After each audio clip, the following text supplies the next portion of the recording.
Welcome to Look and Learn Beginner's Level for Guitar. My name is Craig and I've been a professional musician now for nearly 20 years. Getting started is always the hardest part, but with the help of Look and Learn you'll be well on your way to your first gig. Throughout the 10 beginners lessons you'll not only learn how to play chords and riffs with the aid of FretCam, but you'll also learn about your instrument, its features and how they work. Later in the series we'll be taking a look at amplifiers, electric guitars and other really cool stuff like effects pedals. Now you're a registered member of Look and Learn, you have access to some really handy features on the Look and Learn website. At any time you can access our online tuner, so you always have a perfect reference to tune your instrument to. You can also play your exercises with the Look and Learn band so you can feel what it's like to play along with real musicians. There's also a forum for you to register any questions online and have our worldwide community of guitar players answer your questions and share their own experiences with you. There are also tabs that you can print off for the chords that you'll be learning. A tab is a diagram of the chords showing the strings, the frets and finger placement. These will also help you to remember the names and finger positioning relative to these chords. So grab your guitar if you haven't already and let's get started. Firstly, let's have a look at a few of the features of your guitar. For this demonstration I'm using an acoustic guitar. You may have an electric guitar, but either way they both have the same basic features. At one end is the bridge, and this is where the strings are attached to the body. Follow the strings down the neck, which is this long bit here, to the other end where we have the nut, which is where the strings rest. And finally, the tuning pegs that enable the strings to be tuned. You'll also notice that you have 6 strings on your guitar, well hopefully, and the names of the strings are E, A, D, G, B and E. This is the bottom E, this is A, this is D, this is G, this is B, and this is the top E. You'll need to be in tune with me before we can go any further. Now you may already have a tuner or a pitch pipe that you can use, but for those of you who don't, there are a couple of ways we can get in tune. Firstly, the Look and Learn website has a built-in tuner. Just click on the note and tune. This is a great way to get an accurate starting note. This is E. Now, you'll notice up here you have 6 tuning pegs. And the first one, this one here, is connected to the bottom E string. Now depending on which way you turn the peg will determine the pitch. If you turn it this way, the note will get higher, or the other way, and it will get lower. Your aim is to listen to my note and match it. Right, this is E. Now try and get as close as you can by adjusting the first peg up or down. Now once you've done that, we can tune the rest of the strings of the guitar to the E string, and here's how we do that. On the top of the neck is the fretboard, and you'll notice these metal strips across it. They're called frets. These are designed to change the pitch of the note by simply moving up and down the neck. So the further we go up the neck, the higher the note, and then back down again. Let's move up to the 5th fret. 1, 2, 3, 4, 5, this one here.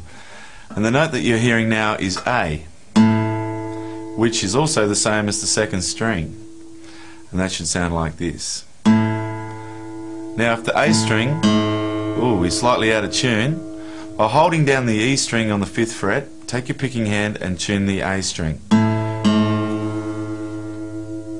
and it should sound like this. Now if you need some more time, simply press pause, and once you're in tune, proceed.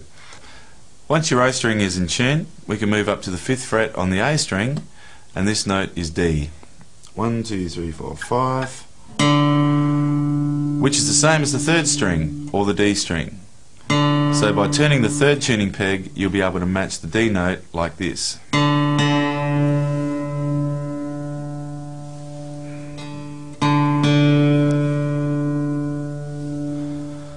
Now we have the D string in tune, we can go up to the 5th fret on the D string to make the note G. 1, 2, 3, 4, 5. Again, simply adjust the 4th tuning peg to match the sound of the G string like this.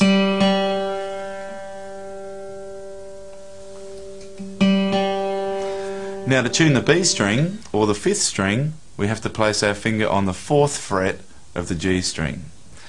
1, 2, 3, 4.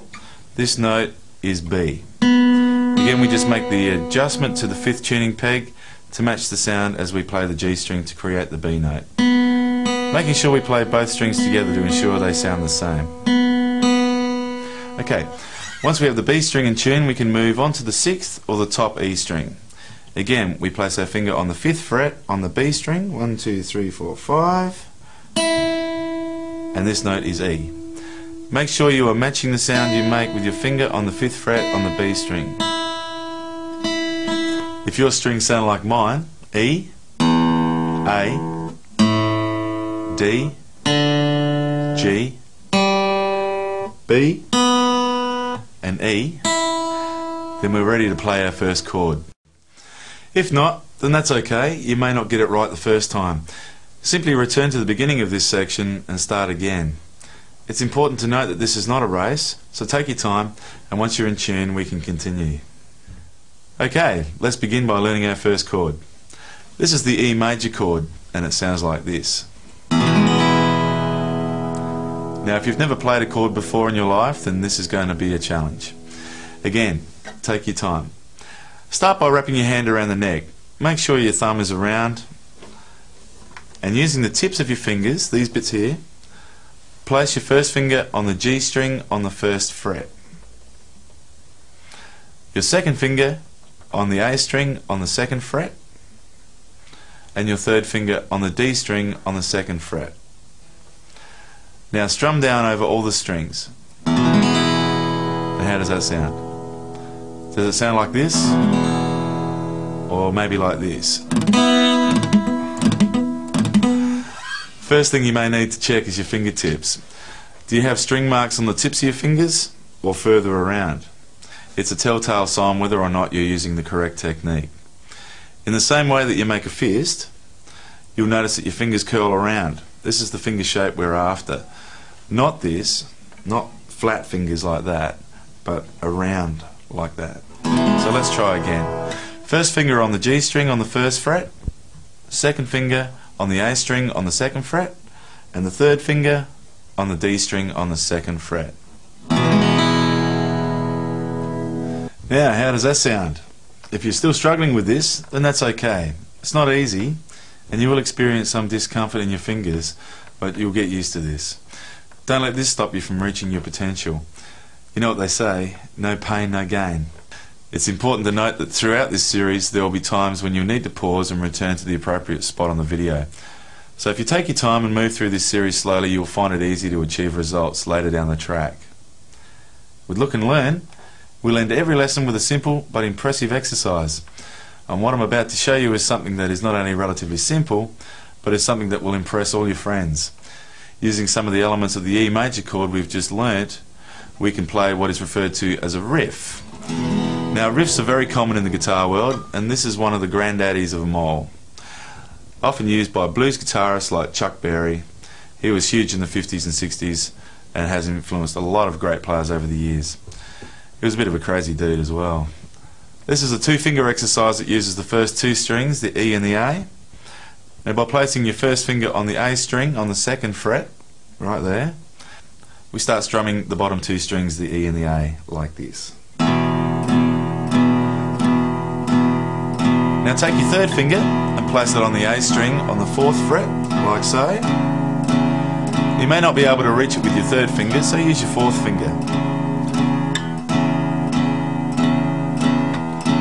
Now when you alternate between the 2 fretted notes like this, you have one of the most common rock riffs ever used. Every guitarist has learnt this at some stage of their life. So just go at your own pace with this. You can increase the speed of the riff as you get more comfortable. So show your mates what you've learnt. I'm sure they'll be impressed. And if you've been able to do this after just one lesson, imagine what you can achieve over the whole Look and Learn series. Good luck, practice hard, and again, if there's any stage you're struggling, simply return to the beginning. I look forward to seeing you back for some more real cool stuff in the next Look and Learn lesson.